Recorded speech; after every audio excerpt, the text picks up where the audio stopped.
Have you ever stood in a place so beautiful it felt like a dream? Where every surface gleams, every pattern mesmerizes, and the air itself seems thick with history. The Golestan Palace in Tehran is such a place, a jewel of the Persian Empire. Its name means the Palace of Flowers. To walk its halls is to be enveloped in opulence, mirrorwork that shatters light into 1,000 stars, marble floors polished to a liquid shine, gardens that are poems in leaf and blossom.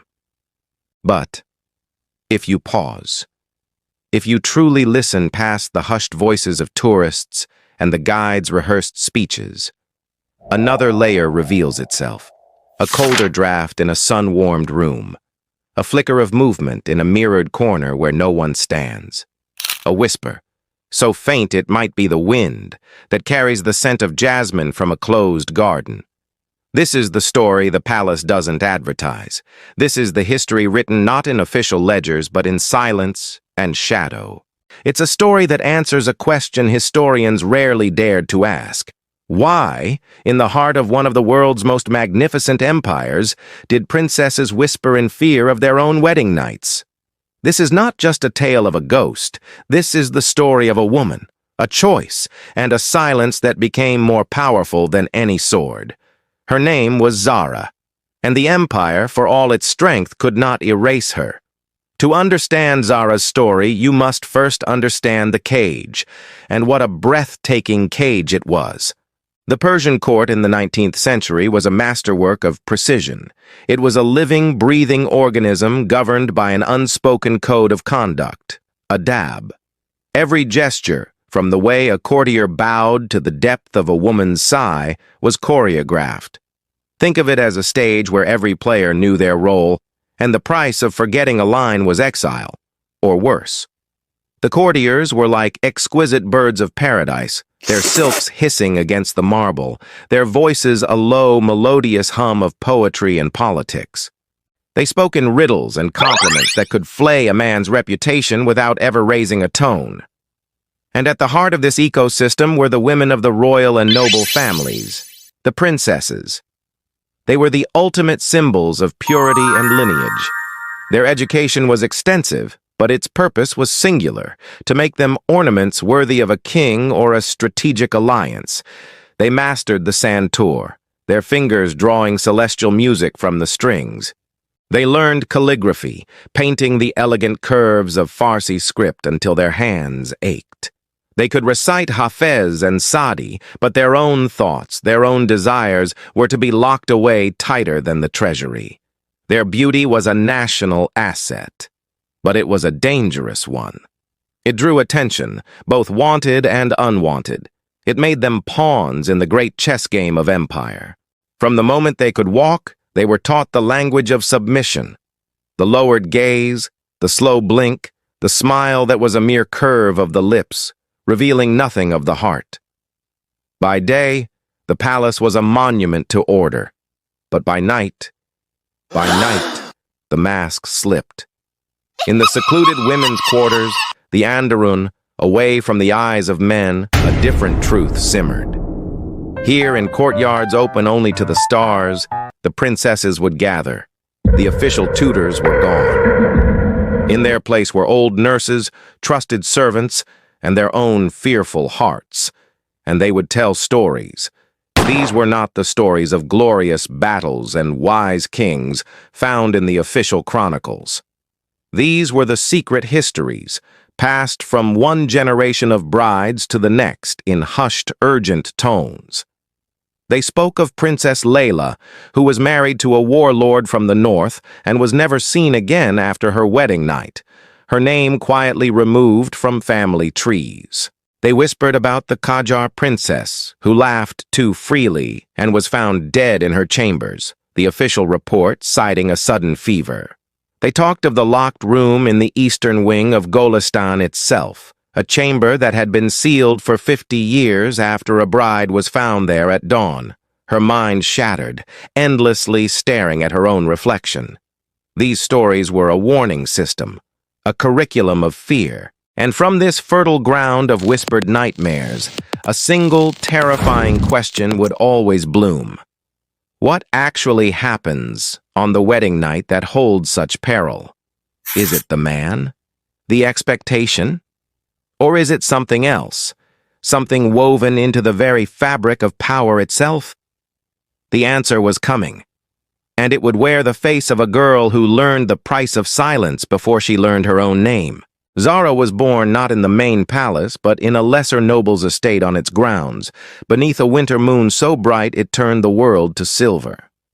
The court astrologers, upon casting her chart, grew quiet. They saw a confluence of stars that spoke of immense influence, but shackled by a destiny she would not choose. They spoke of Venus in a cage, of a bright spirit bound by earth. Her father, a man whose ambition was only outstripped by his debts, heard only immense influence. Her mother, a woman who had herself been a beauty traded for political favor, heard the shackles. She looked at her newborn daughter's serene face and felt a chill that had nothing to do with the winter air. From a young age, Zara was an observer. While other children played, she would sit with her back against the cool marble of the courtyard, listening. She listened to the politicians who visited her father, decoding the true meaning behind their florid speech. She listened to the servants in the kitchens, where the most unvarnished truth of the palace was traded like gossip.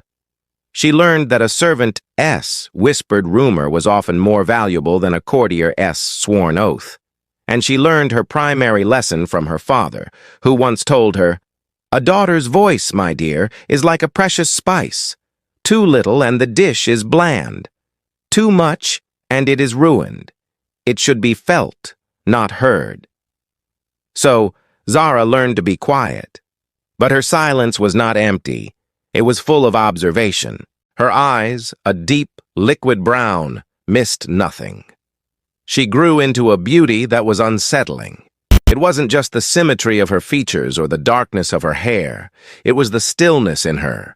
She could sit for an hour, watching a spider spin its web and seem more regal than the Shah on his peacock throne. Poets struggled to find verses for her. Comparisons to the moon and flowers felt inadequate. She was like still water, deceptively calm, impossibly deep. The day the Shah's messenger arrived, the household knew. The man did not even need to speak. The scroll in his hand, bound with the imperial seal of the Lion and Sun, said everything. Zara's father received it with trembling, reverent hands. When he read the contents, the Shah's intention to take Zara as a royal wife, he wept with joy. His debts would be erased. His family's status would be secured for generations. That night, Zara's mother found her in the courtyard, standing by the fountain, just as she had as a child. "Zara," her mother whispered, her voice raw, "you must not speak of your dreams now. Do you understand? Dreams are for children and free women. We are neither." Zara turned. Her face was calm, but her eyes were alive with a terrifying intelligence. "Then, mother," she said, her voice so soft it was almost part of the night, "I will dream in silence, and my dreams will be my own." The following morning, the official decree came. It was a masterpiece of cold, impersonal language. It listed her name, her lineage, and the date of the ceremony. It did not ask. It stated. Her father kissed her forehead, calling her his savior. Her mother embraced her, and Zara felt the hot, silent tears soak into her shoulder. It was the final transaction. Family honor and financial solvency, purchased with the life and soul of their daughter. But as the palace stewards began to arrive with their measuring tapes and silks, they found a strangely compliant bride. They did not see the steel being forged beneath the silk. Zara's quiet rebellion had already begun. She was a student of the palace, and she was about to turn its own lessons against it. The weeks that followed were a bizarre and elaborate ritual of erasure. Zara was being systematically dismantled and rebuilt into a symbol. She was moved to a chamber within the main palace, a room that felt both opulent and impersonal. The transformation was relentless. First, The tailors, they came in swarms, their hands cold and efficient. They draped her in bolts of silk from Gilan, gossamer weight wool from Kerman, and cloth of gold that felt heavy as sin. They pinned and tucked, their murmured instructions a litany of measurements, the length of the sleeve, the width of the hem, the drape of the veil. Each stitch was a suture, closing her old self away. Then, the jewelers. They brought trays of emeralds, turquoises, and pearls. They placed heavy necklaces around her throat, their weight a constant reminder of her bondage. They fitted her with bracelets and anklets that jingled with every step, a music she did not choose to make. They were, she thought, beautiful manacles. Next, the tutors. Not teachers of poetry now, but instructors in royal protocol. An austere woman with a face like a clenched fist taught her the royal walk, a glide so smooth the head appeared to be floating. She was taught the royal gaze, a look that went through a person, not at them, acknowledging their presence without ever seeing their humanity. She learned the dozen ways to pour tea for the Shah, the exact angle of a bow, the specific wording of 100 ceremonial greetings and blessings. Through it all, Zara was the picture of grace. The Shah's viziers, who came to observe her progress, reported that she was the most serene and obedient bride in living memory. They saw her calm demeanor as a victory. They did not recognize it for what it was. The absolute focus of a scholar, a warrior, a prisoner memorizing the layout of her jail. Only her mother, during one final sanctioned visit, saw the truth. She took Zara's hand, and instead of the soft, pliable skin of a girl, she felt the faint, hard ridges of calluses on her palm. Zara had been secretly practicing with a small, sharp stylus on wax tablets, writing her own name over and over again, a silent mantra of self-preservation. "Here," her mother whispered, pressing a folded square of paper into her hand. "Do not look at it now. Keep it hidden. Read it only when you are in the darkness, when you feel you cannot breathe. It is my voice, when I cannot be there." Zara nodded, tucking the note into the hidden compartment of a jewelry box. She did not need to read it to know its message. It was a weapon, a small one, but in a world where she had none, it was a sword and a shield. The day before the wedding, she was allowed a moment alone. She stood before the great mirror in her chamber. A stranger stared back, a vision in white and gold, immaculate, emotionless, a living doll. She leaned forward until her breath fogged the glass. "Remember," she whispered to her reflection, "whoever they create in there, I am still in here." The reflection seemed to hold her gaze a moment too long. A trick of the light? Perhaps. Or perhaps the first crack in the reality of the palace. Outside, the city began to erupt in celebration. Drums pounded, fires were lit. The people cheered for the glory of the empire and the beauty of their new queen. Inside, surrounded by the sounds of joy that were her funeral dirge, Zara closed her eyes. The ceremony of obedience was over. The test of survival was about to begin. The wedding day dawned, not with sunlight, but with a pervasive, pearlescent gray that leached the color from the world. It was as if the sky itself was holding its breath. Zara was awakened in the dark hours, bathed in rose water, and anointed with oils of sandalwood and saffron. Her hair was braided with threads of gold. The wedding dress, a masterpiece of embroidery, was so heavy it took 3 attendants to lift it. The veil, woven through with seed pearls and tiny silver discs, was placed upon her head. It was like wearing a constellation. Through its shimmering filter, the world became a blur of light and movement. The procession to the main hall was a surreal journey. She walked on carpet so thick her feet made no sound. On either side, courtiers bowed, their faces a smear of respectful smiles and curious eyes. The music was slow, deliberate. Each beat a step closer to her fate. She felt like a sacrifice being led to the altar, dressed in the finest linens. The throne room was immense. The dome high above was a masterpiece of art, painted with angels and mythical Simurgh birds, their eyes seeming to follow her. And there, beneath a canopy of incredible richness, sat the Shah. He was a man in his middle years, his face a mask of imperial detachment. He looked at her not as a person, but as an acquisition, a new and beautiful object to be added to his collection. The ceremony itself was a blur of ancient Zoroastrian prayers and Muslim blessings, a fusion of traditions that sanctified the transaction. Vows were exchanged. Her voice, when she spoke her lines, was clear and steady, a small, firm stone in a river of ritual. The crucial moment came when the Shah rose and placed his hand over hers.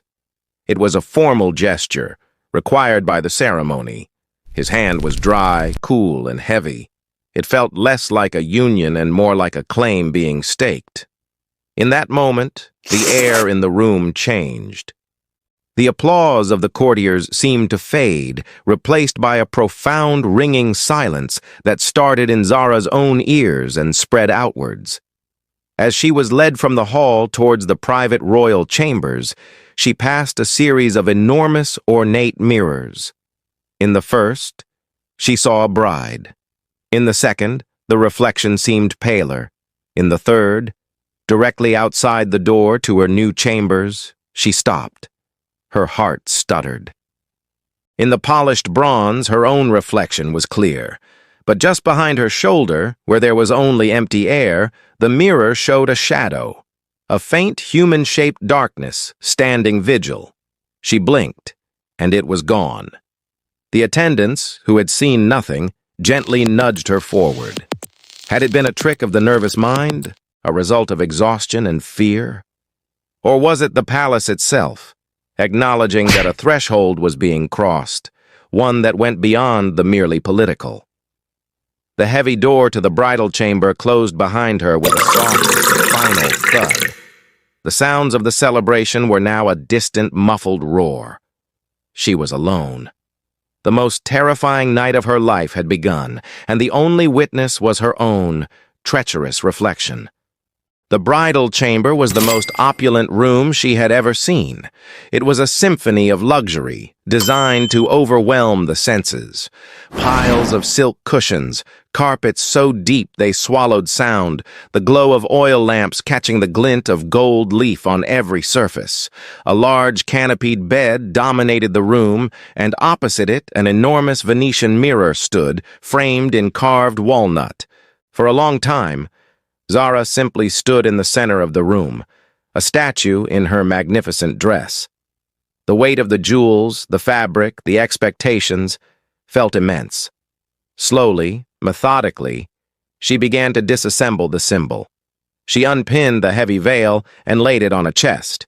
She removed the necklaces, the bracelets, the rings, placing them in a neat pile as if laying out grave goods. Finally, she was just herself again, in a simple underdress, her hair loose. The silence was absolute. It was a waiting silence. She remembered her mother's note. Crossing the room, she retrieved it from her jewelry box. Her hands were steady as she unfolded the fragile paper. The script was elegant, but the letters were blurred in places as if by falling tears. It did not contain a long message of love or hope. It held only 7 words, a stark and powerful spell. Your silence will not make you weak. It will make them wonder. Zara read it once, twice, a third time. She committed it to memory. It was not a comfort. It was a strategy. It was a weapon.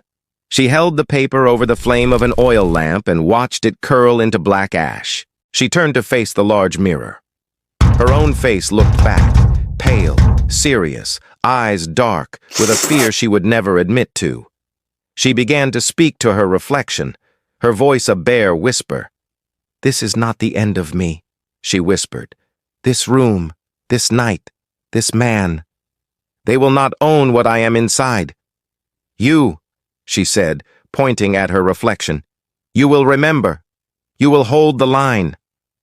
And then it happened. The reflection did not move. But its expression shifted. The fear in its eyes did not disappear, but it was joined by something else. A grim resolve, a flicker of recognition.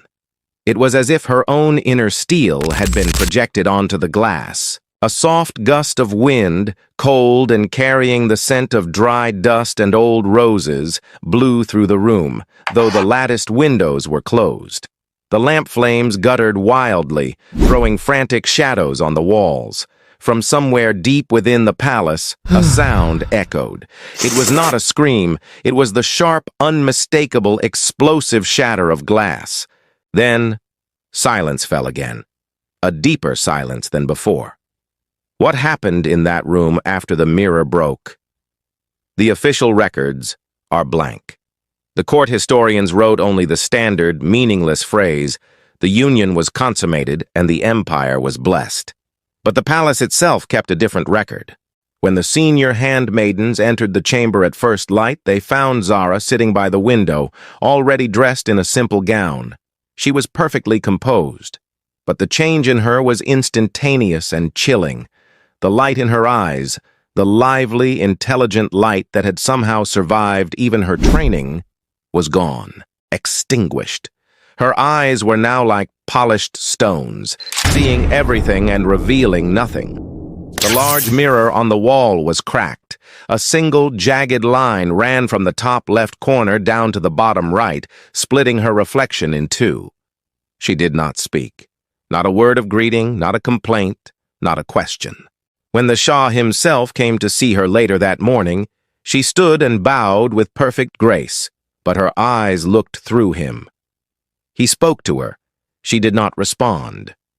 It was as if the part of her that processed speech and generated replies had been surgically removed. Frustrated and perhaps unnerved, the Shah gave the order. Her chambers were to be sealed. Officially, it was for her protection and privacy. Unofficially, it was to contain a problem he could not understand or control. Zara, the brilliant, observant girl, had been replaced by a silent, walking enigma. Her silence was no longer that of an obedient daughter. It was the silence of a deep, unfathomable well. And everyone who looked into it feared what might be looking back.